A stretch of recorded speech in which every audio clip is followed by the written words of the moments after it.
So here I am doing the America's top 12 sort of power ranking here. And I mean, I said in the last video, this is a crazy jump between like time points. But I said in the last video, I could choose to either make this video right after I upload the EMEA one, or I could wait until right before the Americas League starts.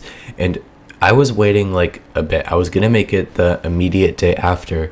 And then I saw a lot of things happen, right? I saw the CNED move, right? I saw the moves in all these regions. And I'm just thinking in my head like, oh my gosh, if only I waited a little bit longer.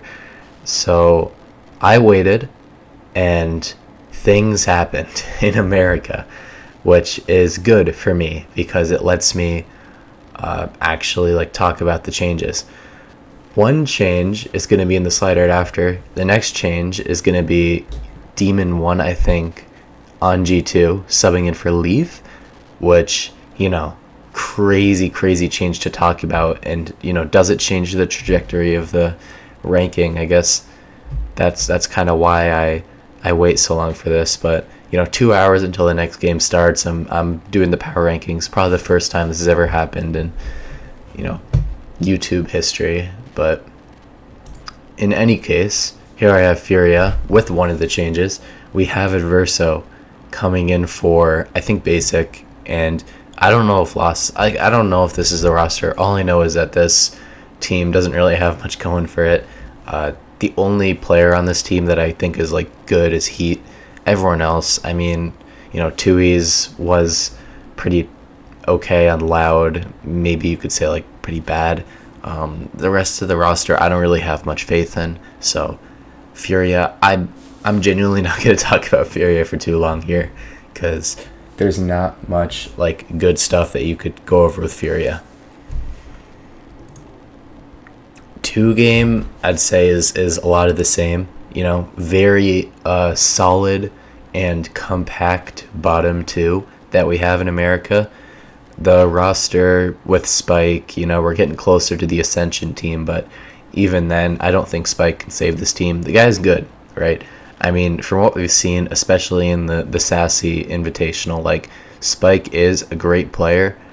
Obviously, we've seen him play really good in Ascension, and now that Neon might be, coming back into the meta, I think Spike might have a better shot to perform on Neon, since that was the major meta in Ascension. But I don't really have much faith in the rest of the team.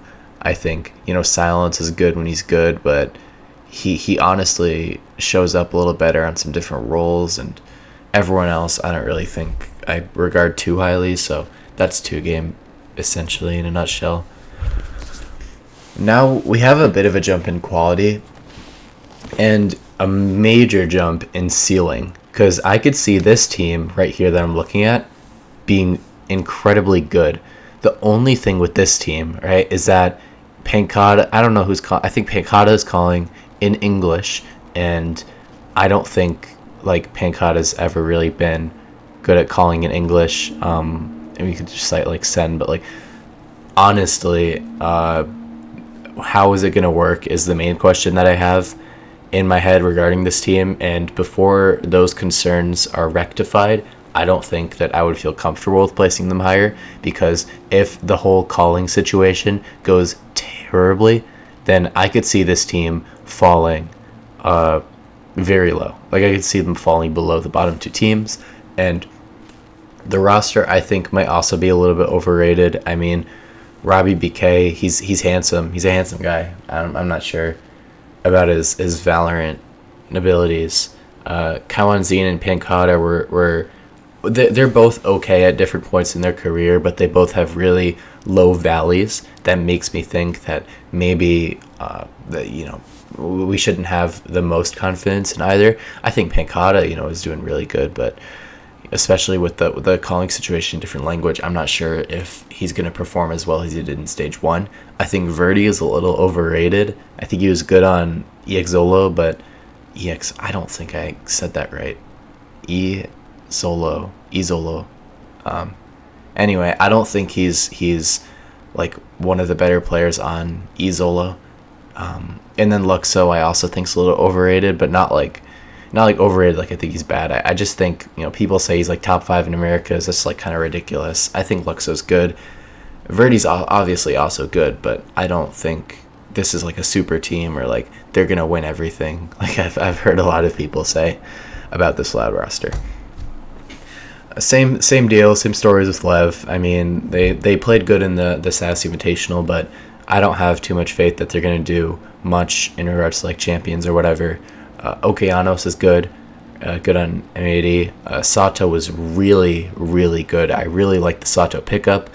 But you have to look at Lev in the stage 1 and kickoff. Like, could you say that their major problem is player quality? Because they had Demon 1. Like, Demon 1 is really, really good as a player, and they were not able to perform. So I feel like Lev just has some issues with rolls, some issues with shot calling.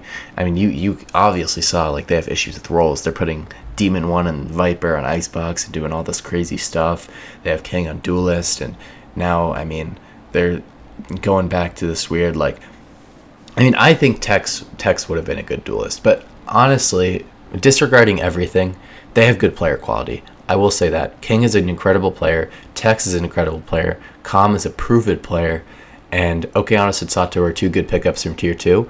So if we're just talking about base player quality, like, these guys would do good. But I don't think player quality equates to org success. I think this org is definitely a mess. And you could sort of see it with their promotional videos. It kind of looks like scrap projects that little kindergarten kids sort of put together on whims. So that's my thoughts about this team.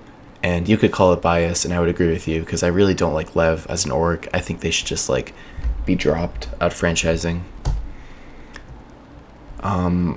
This org's going to drop themselves out of franchising. I actually don't think that Cloud9 is destined to have a single good playoff appearance, and this is me sort of predicting that they're going to go like 4-1 in the regular season and then lose twice in the playoffs.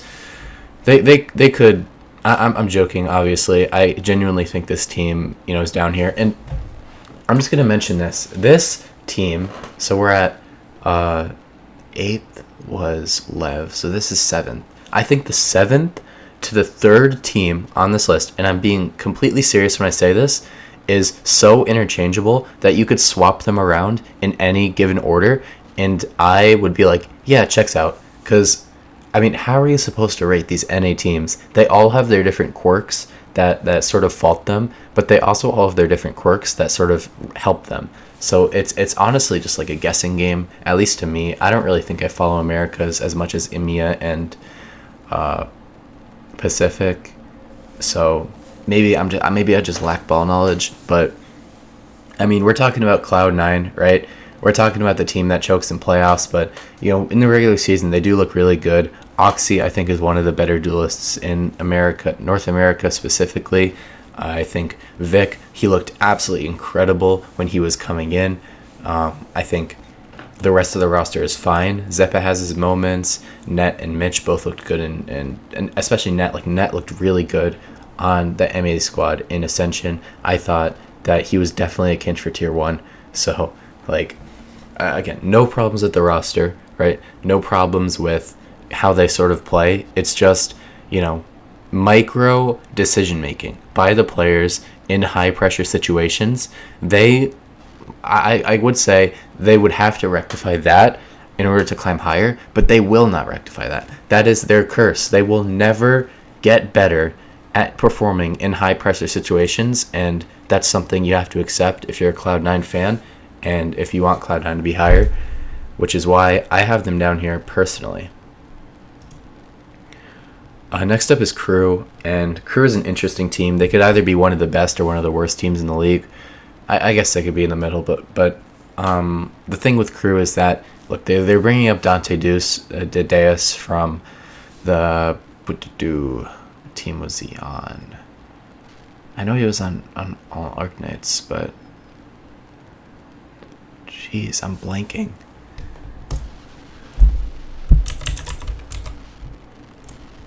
The guy was on Oxen, yeah. So on All Nights and Oxen, he puts up frags every game he plays, so I'm not sure I have too much issues with Dante Deus pickup. And I've seen a lot of people mention that him plus Kesnet might be like crazy, combo now that we have this like sort of double duelist meta with the Dante Deus maybe playing some of that. I don't know how it'll work like specifically roles wise. I actually don't think I watched too much All Nights in Ascension, but the main thing with this team is that like how are the other players going to do on their roles? Like how is Mazinho going to do? I'm pretty sure he's playing like full scan or something. It doesn't really, I don't think this team is a kinch for like the one of the best teams in the league, because there's too many questions surrounding them, like roles wise. Like I think Shy might be like full time Senti, Melser might be full time controller, but then like how is Mazzino gonna do? Is Dante Deus gonna play flex almost? Like is he going to play some of this other stuff? I honestly don't know, because I don't think I see Kesnet playing any other agent besides some duelist. Every time he's tried in the past, it's been like disgusting in like a negative connotation. So honestly, just a lot of questions with this team. Dante, the thing with Dante is I've sort of revealed like I don't really follow him that much. And the reason I don't follow him is because like most of my exposure to Dante Deus is through like clips on Twitter. Like I see like Oxen clips or like All Nights clips, and the guy is just like getting like random 4Ks or like random 3Ks, and he's like flicking his mouse around. And I'm like, okay, yeah, this guy's crazy, but like at the end of the day, I don't know how well he's going to perform in tier 1. I also don't know how well Mazzino and the other players are going to do with the roles, so that's why they're not like higher, but obviously they're going to make champs because they're crew. For NRG, I don't take the Mickey Mouse into account like whatsoever. I'm just taking into account their pure roster quality.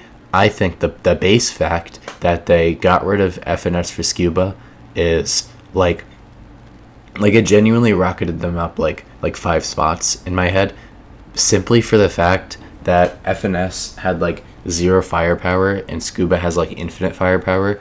It's like the obvious move. I think Ethan, he'll probably perform okay on IGLing. I don't think that's like the biggest concern to me. They're obviously going to play as a different team, right? Because Ethan evidently has a much different IGLing style from FNS. Obviously, FNS is a bit more like tactical, like playing with the map, and I think Ethan, might be a little bit less. So, Mata is a great duelist. Sam is a great player. Brock, I didn't really know too much about when he was being brought up, but I just thought he was like average when I saw him actually playing in tier 1. So again, with the other teams, right, no problems with roster. It's just how is like the new IGLing style gonna work for playing against like really good teams? Like I have no qualms thinking that Energy are gonna beat like bottom feeders, but when we're talking about like Energy versus your G2s, like I don't really know how that's gonna work out for them. Probably not very good. And that's all I really have to say about them. And what I have to say about EG though is that EG I think have a much higher ceiling than the other teams that I mentioned before. I think Crew might have a higher ceiling if Dante Deus like performs to his standard, but I think EG, like especially compared to teams like Energy and C9, right? Potter is just so good at extracting the individual quirks of different players and like ensuring that they flourish to the highest degree, that players like Icy, who have been shown to go very well with I'm not even gonna say baiting, but just like the way of playing with like being in the back and almost getting a lot of kills like off of your teammates' utility and like playing off of your teammates but still showing up and like making clips while not just playing on your own. Like Icy is just a very good team squadron player, and like I think if you combine that with the fact that he has great mechanical skill, I think he can definitely go very crazy. Ye is probably a great fit for Sentinel. I mean, from what I've seen, he knows, fundamentally what you have to do on Sentinel, how you have to play around that role. I think Derek and Nature are so proven, especially Nature as an IGL. I don't think, I'd have any concerns with them. Maybe fragging, but I wouldn't have any concerns with them performing, because obviously you don't need frags to perform.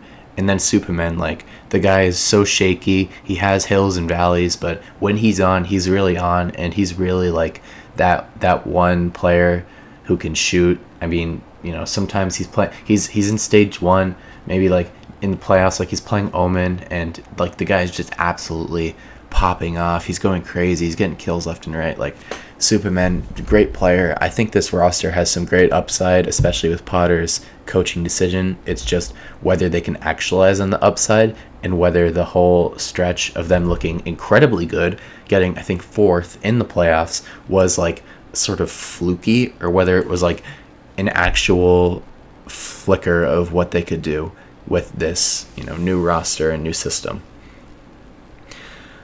I don't really remember why I had 100 Thieves this high. I think it was probably just because they always, do good at the end of the year. I think genuinely Asuna is still like hated on for no reason. I mean, especially in like the zero ball knowledge TikTok spaces. Like, I guess I should just stop interacting with those types of people. But Asuna is a very good player. Boostio, he doesn't frag, but I think it's a little bit different from FNS, because you when you watch 100 Thieves do good, the Boostio not fragging part isn't really as much of a problem, because he's not directly contributing to their losses as much. When you watched FNS, like, his inability to frag like hindered a lot of the strategies.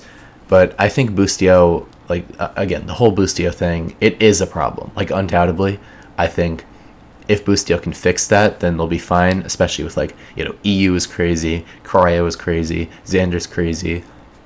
Especially with the, double duelist here, I think 100 Thieves might be another team that could benefit very majorly from that, because Cryo is a great duelist. Asuna, like, them together, Cryo maybe on the ISO and Asuna dives, like, I think something like that worked very well for this team.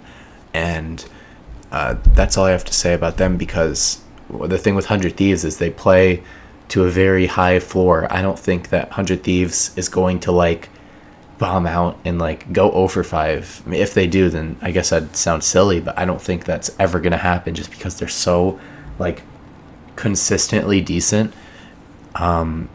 I just have faith for them, maybe over these other teams who, like I already said, have their quirks about them that make them, like, either really good or really bad. That inconsistency to me doesn't, like, mesh well in my brain. I want a team like 100 Thieves that can sort of always perform to, like, a base level, which is why I have them over EG, which is why I have them over, C9 and other NA teams. But if they don't perform as well, then that makes sense, because, like I already said, the 7th to 3rd place on this list is so interchangeable that I genuinely, like, wouldn't mind if someone had 100 Thieves at, like, 7th, right? Here for MIBR, I think,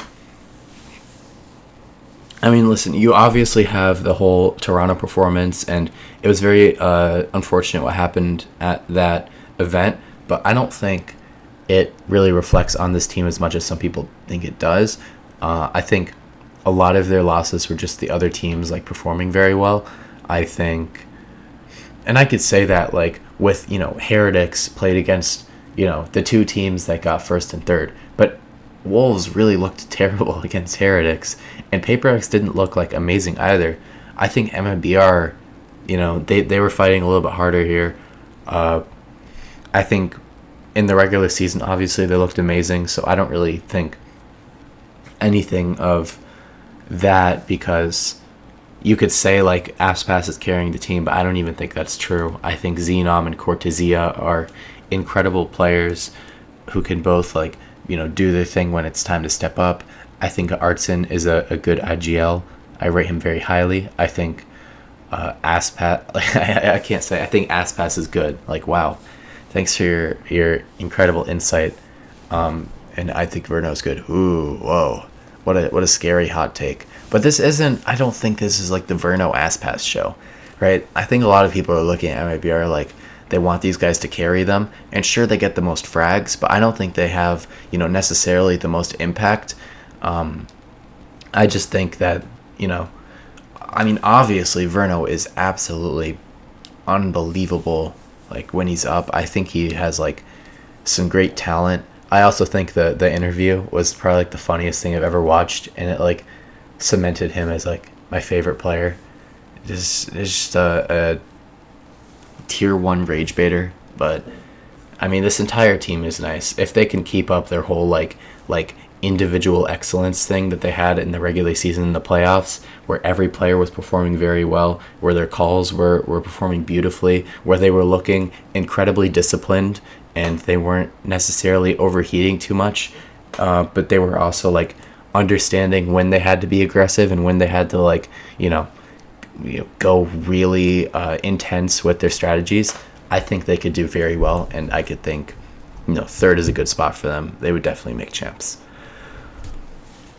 Sentinels is a team that is a little bit weird to me because they aren't like too good. I actually think they're like one of the worst. Like in Americas, I think it's a weaker region when you're comparing it to other regions. I think other regions have teams that peak higher, but I think for Sentinels it's weird because I can't really even pinpoint why they're so like inconsistent.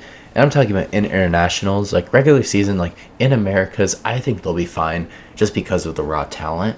But a lot of their individual like lack of success, I think, comes from just micro. A lot of the players aren't as coordinated as they could be, and that was a real problem at the beginning of the year when it looked like Bang and Narrate were chickens with their heads cut off, and everyone else was running around. They didn't really know what they were doing.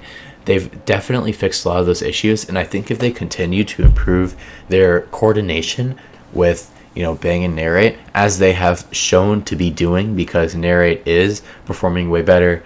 Bang, Bang always does pretty good, but I think Bang also is playing a little bit better. Where you're talking about like recently, I think Sen can definitely win some stuff. Like I already said, they have the raw talent. You could, bang on Zelsis all you want, but I think the guy is a decent shooter, right? John QT is a good fragging IGL, and obviously Zekin, one of the best duelists. So Sentinels, you'd have to prove that the individual micro and the moments where you just like get off the rails and the strategy just goes to shitters, like you have to prove that those happen less.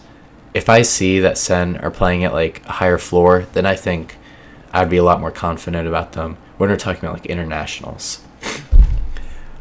Speaking of confident with internationals, I think no matter what, right, G2, even if like Leaf doesn't come, I think Leaf will probably come back, right? But even if Leaf doesn't come back, like Demon 1 will probably fit so well into the system. I don't really think I have too many problems with this team.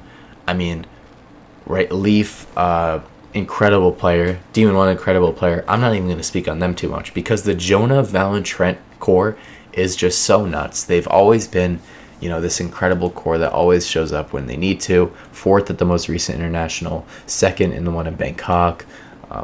They did really good last year too. Really good runs in a lot of those internationals.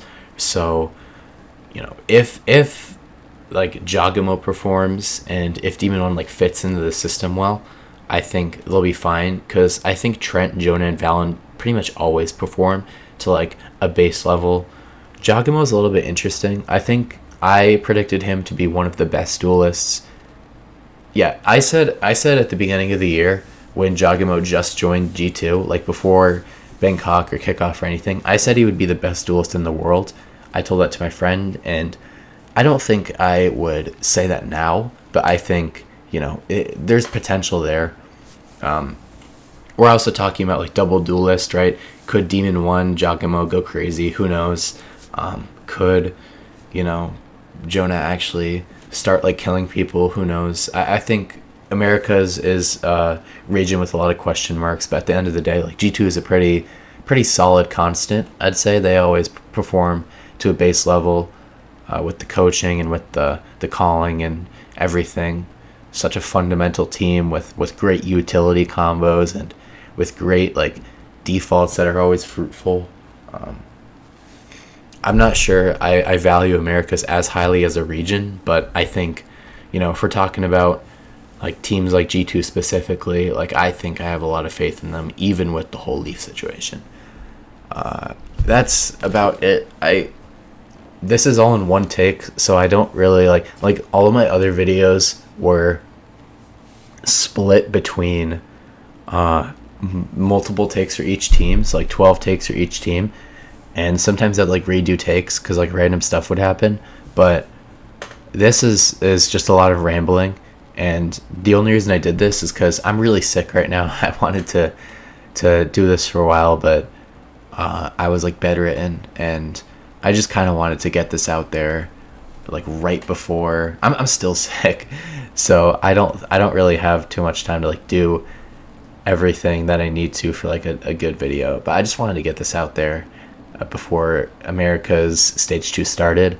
I think my opinions or my takes aren't really set in stone. I'm actually not too steadfast on any of them.